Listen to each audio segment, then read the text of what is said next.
যুবসাথী প্রকল্প নাম দিয়ে বেকার ভাতাই দেওয়া হচ্ছে, কিন্তু চাকরি সার্ভিস যদি কোনো জিনিস দিতে প্রোভাইড করতে পারতো সেটা ভালো হতো। চাকরিটাও জরুরি, চাকরি ছাড়া কিচ্ছু নেই আজকের বাজারে, চাকরি ছাড়া কিছুই এ রাজ্যে চাকরি আসবে মনে তো হয় না। আপনার মনে হয় 1,500 টাকা পার্টিকুলার বর্তমান যেমন একজন সংসার চলে?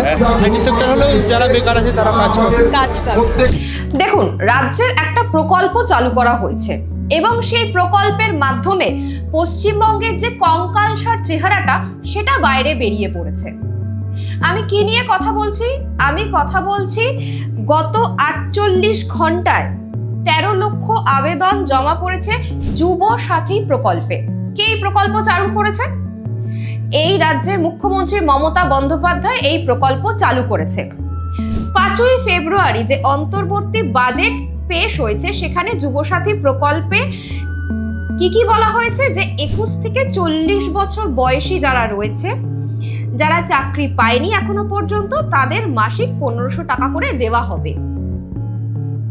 কিন্তু একটা প্রকল্প যখন চালু হয় তার অনেকগুলি দিক উঠে আসে। এই প্রকল্প চালু হওয়ার সঙ্গে সঙ্গে শুধুমাত্র একটাই দিক উঠে এসেছে, সেটা হচ্ছে যে এই রাজ্যের কঙ্কালসার চেহারাটা। আরো অনেকগুলো দৃষ্টিভঙ্গি আছে, আমি আপনাদের সঙ্গে আজকে এই বিষয়টা নিয়ে আলোচনা করব। এই যে একটা প্রকল্প চালু করা হলো, এই প্রকল্প তো বেকারত্বের দাবি আনছে, মানে এই যে বেকারত্ব এই পশ্চিমবঙ্গে কতটা সত্যি সেটার দাবি আনছে। মুখ্যমন্ত্রী মমতা বন্দ্যোপাধ্যায় বলেন কথায় কথায় যে আমি 2 কোটি চাকরি দিয়েছি। তা 2 কোটি চাকরি যদি আপনি দিয়ে থাকেন, এই পশ্চিমবঙ্গের শিক্ষিত বেকার যুবকদের আজকে ঘুম থেকে উঠে চা খেয়ে কেন যুবসাথী লাইনে দাঁড়াতে হচ্ছে? এক প্রকারে যুব সমাজকে পঙ্গু করে দেওয়ার চেষ্টা। এটা তো ঠিক যে যে জিনিসপত্রের দাম বাড়ছে, আমরা প্রত্যেকে যে হারে ট্যাক্স দিচ্ছি, হ্যাঁ, তার জন্য এই টাকাটা কিছু না। এবং কোথাও গিয়ে ট্যাক্সের টাকাই দিচ্ছে না। হ্যাঁ, অবশ্যই। ঘোষণাটা না হয় চাকরির ঘোষণা হলে বেশি ভালো। তো 100 বার, সেটা তো সবার আগে। কারণ এই রাজ্যে ভারী শিল্প আসেনি, এই রাজ্যে দিনের পর দিন সরকারি যে পদগুলো রয়েছে চাকরি, সেগুলো খালি পড়ে রয়েছে, বেসরকারি কোনো কোম্পানি আসেনি। তাই জন্য শিক্ষিত বেকার যুবকরা দাঁড়িয়ে রয়েছে এই যুবসাথীর লাইনে। আরো একটা দিক আমরা যদি দেখি তাহলে দেখব যে এই যে টাকা, রাজ্য সরকারের একাধিক প্রকল্প রয়েছে, জনমুখী প্রকল্প বলা হয়। আচ্ছা, যে রাজ্যের মাথায় এত কোটি টাকা ঋণের ভার রয়েছে, আপনি বলুন তো সেই রাজ্য কি করে একটার পর একটা প্রকল্পে জনসাধারণকে টাকা দিয়ে যাচ্ছে? আমি একটা হিসেব বলছি, এখানে আরটিআই কর্মী বিশ্বনাথ গোস্বামী তিনি বলেছেন যে 2022 সালে তিনি বলেছেন যে রাজ্যের সরকারি যে প্রকল্পগুলি রয়েছে সেইগুলির অডিট ঠিকঠাক মতো জমা দিতে পারেনি রাজ্য সরকার। ফলে এই যে দুর্নীতির একটা গল্প, সেটাও কিন্তু রয়েছে এই প্রকল্পগুলির মাধ্যমে।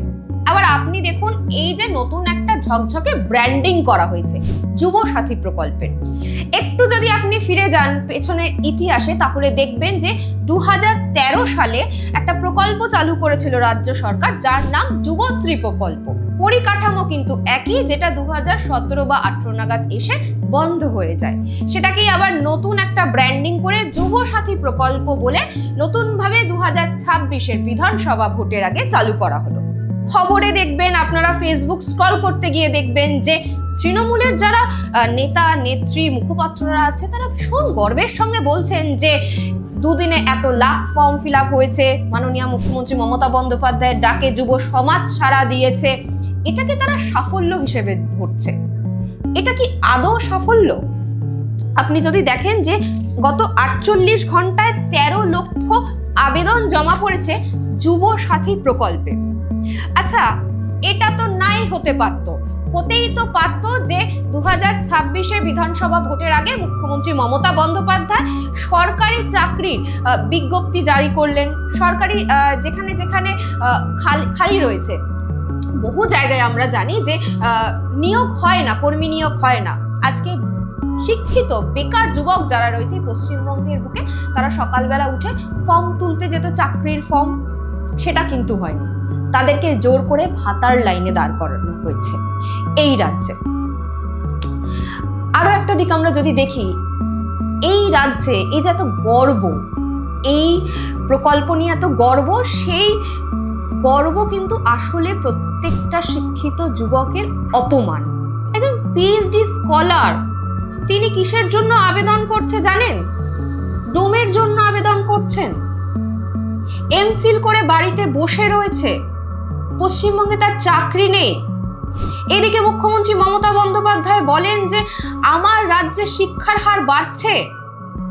এই রাজ্যে শিক্ষার হার যদি বাড়ে, আপনি তাহলে সমান তালে চাকরি দিতে কেন পারছেন না? এই প্রশ্নটাও তো উঠছে। আমি আপনাদের বলি যে ফুড ইন্সপেক্টর, আমি আপনাকে একটা পদ বলছি সরকারি কর্মী হিসেবে। এই যে পাড়ায় পাড়ায় রেস্টুরেন্টগুলো গজে উঠছে, আপনি যে খেতে যান প্রায় বন্ধু বান্ধবদের নিয়ে বা বাড়ির লোকদের নিয়ে, আপনি কখনো দেখেছেন যে ফুড ইন্সপেক্টর এসে একেবারে রান্নাঘরে ঢুকে যাচ্ছে, দেখছে যে কি রকম ভাবে রান্না হচ্ছে, সেই রান্না সাধারণ মানুষের খাওয়ার যোগ্য কিনা? নেই, এই পদটা অবলুপ্তি হয়ে গেছে। তারা জানেই না। আপনি গিয়ে তাদের জিজ্ঞাসা করুন যে রেস্টুরেন্ট মালিকগুলোকে যে ফুড ইন্সপেক্টর এসেছিল, পরীক্ষা করে গেছে খাবার? না, দিনের পর দিন আসে না, কারণ নিয়োগিত নেই সেই পদে। কি করে আসবে? এরকম একাধিক পদ আমি আপনাকে বলতে পারি।